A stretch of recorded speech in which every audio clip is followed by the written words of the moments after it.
Peterkin set out on an adventure after being shipwrecked on an island in the South Pacific. The story is narrated by Ralph. "There go the soldiers," cried Peterkin as we came in sight of it. "How clean their white trousers look this morning. I wonder if they will be happy to see us. Do you think they are hospitable, Jack?" "Don't talk, Peterkin. You shall see soon." As we drew near to the island, we were much amused by the movements and appearance of these strange birds. We arrived at a low rock, with no other vegetation on it than a few bushes, and we lay on our oars and gazed at the birds with surprise and pleasure, as they returned our gaze with interest. We now saw that their soldier-like appearance was owing to the stiff erect manner in which they sat on their short legs, bolt upright, as Peterkin expressed it. They had black heads,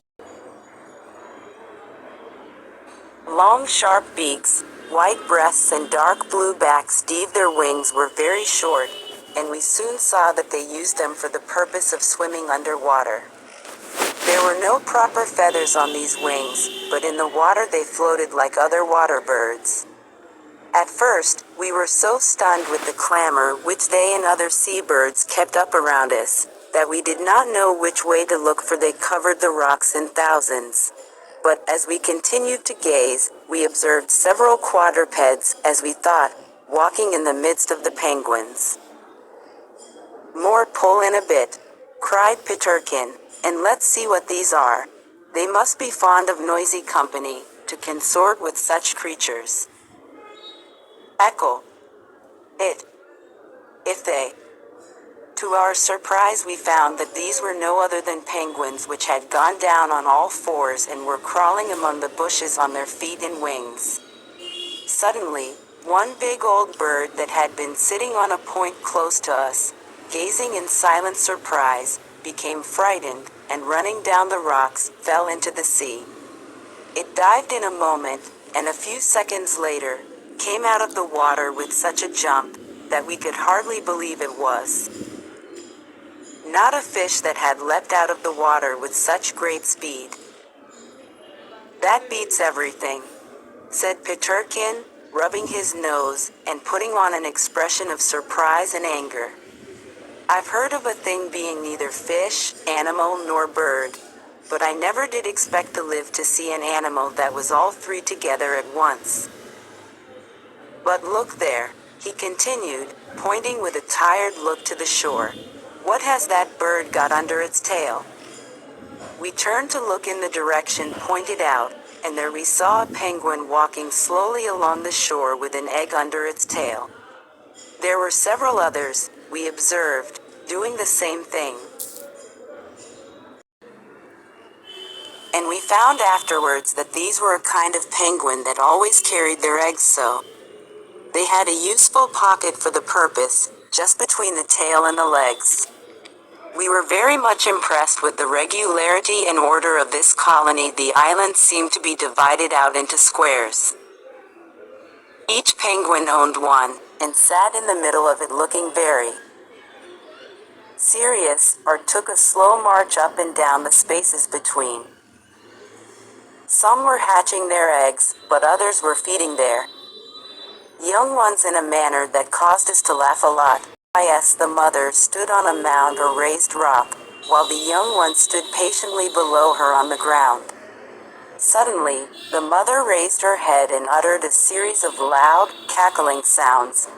"She's going to be ill," cried Jack.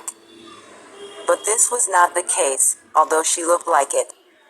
In a few seconds, she put down her head and opened her mouth, into which the young one put in its beak and seemed to take something out from her throat. Then the cackling started again, the eating continued, and so the operation of feeding was carried on till the young one was satisfied. But what she fed her little one with we could not tell. "Now, just look over there," said Peterkin in an excited tone.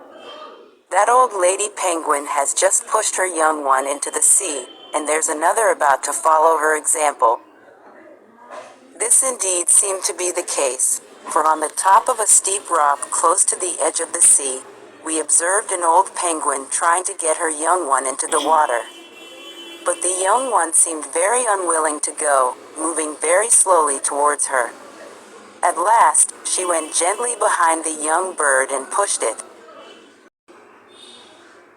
a little towards the water, but with great tenderness, as if she was saying, "Don't be afraid, dear.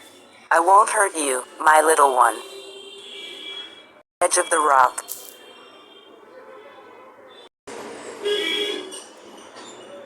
But no sooner did she get it to the edge of the rock, where it Santo juking down at the sea, than she gave it a sudden and violent piece, sending it head first down the slope into the water. We observed many of them doing this, and we came to the conclusion that T1W is the way in which old penguins teach their children to swim. XAR.